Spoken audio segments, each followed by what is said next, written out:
Imagine a social network built for you, not for profit.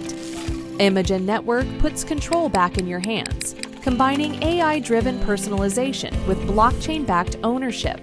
Your data, your content, your rules. Create stunning content, build genuine connections, and monetize your work, all in a decentralized, transparent platform where privacy is prioritized. Ready to experience social networking reimagined? Join Imogen.network today and take control of your digital world.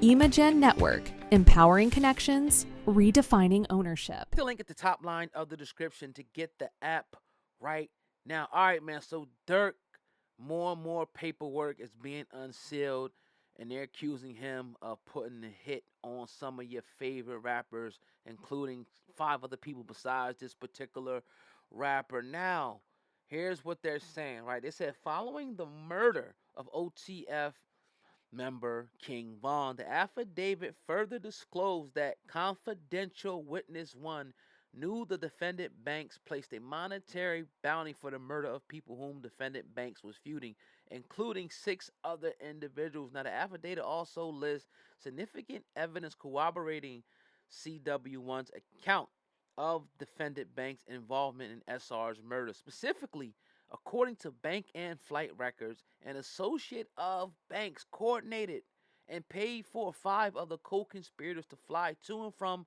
Southern California using credit cards that were linked to Durk and OTF allegedly. Now, according to one of the testimony of this CI, this confidential witness, one of the people that he put a hit on, a bag on, was Quando Rondo's head. Now, again, for people that kind of know the situation, the allegations ahead of us right now aren't shocking, to say the least. I think we all kind of knew, you know, what Durk was about. But hey, the presumption is that he's innocent at the end of the day. We seen what happened with Thug, even though they did get a conviction, but he's out right now. And we see sometimes, the federal government sometimes, they confuse friendship, and people actually just surviving for, gang activity. Now I get it. I know there's gangs in Chicago, but I think, in my opinion, it became a way to target young black men because we grew up on a block together. I mean, shit, when we was in school, we called our joint the NWO based on the rap, the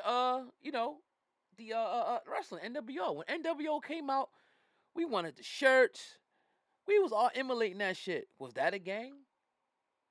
We would play neighborhood football against other people, right? So what's happening is, because of the conditions that these guys grow up in, and again, I'm not trying to get them no pass or nothing like that.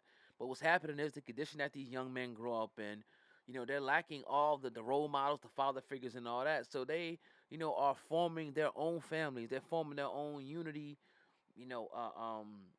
circles, and they're putting a name on it, and they're acting in concert to do different things.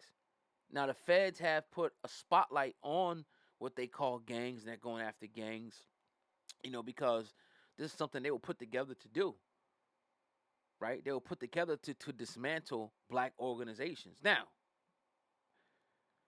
a gang that they're referring to obviously is a bad thing. I'm not saying it's a good thing. All I'm saying is that these people are just a victim of their circumstance. Now, the one thing I will scold Durk for, right, is dog, why are you still in the game, my dude? You get the millions, you get the money, the cars, the influence, and the power to leave that shit alone. You're gonna have to cut some people off, bro. And I think he failed, in my opinion, he failed to do that. He continued to hang with these dudes. He continued to dabble in different things. He continued to try to show that he was that when he should have moved as far away from that bullshit and left that bullshit alone. But then again, his man got killed. So that particular culture only states that, look, I gotta go slide for him. That's all he knows. And I think that his father had an influence on him. At a point in time, he wanted to turn his life around, but the demons were still around. Sometimes the demon's gonna come back to haunt you. You want to find Jesus, you want to find Buddha, you want to find Allah. Sometimes them demons is still there. And I think Durk's demons have now come back to confront him. And let's see how this case turns out. I don't know if he did none of this shit, right? They said they got credit cards and shit linked and things like that, which is the craziest thing in the world. But hey, we shall see how this plays out. He has the resources, the money, and I think even the power to fight these allegations. But if you would have asked me, I think he's cooked. If you would have told me, I think he's cooked. But that's just my opinion. I don't got millions of dollars to fight like him. He got millions of dollars to fight and get the type of lawyers, but now he got somebody that turned on him. Somebody flipped. We knew that was going to happen. Somebody they backed him into a corner. They talked about their kid. They said, "Look, you're not gonna your kids is gonna whatever they tell you to make you flip." Somebody flipped on him, so we got to see who that is. Maybe we never find out, but evidently one of his dudes. Somebody that he thought was down with him and he really wasn't. But let me know what you guys think in the comment section about Durkio putting a bag on 6 people here. We kind of knew about this stuff before, but, let's see how this ends up, man. Hey, hit the thumbs up on the video. And if you want to advertise with us, hit me, OGOD at hiphopun.com. It's OGOD at hiphopun.com. Peace.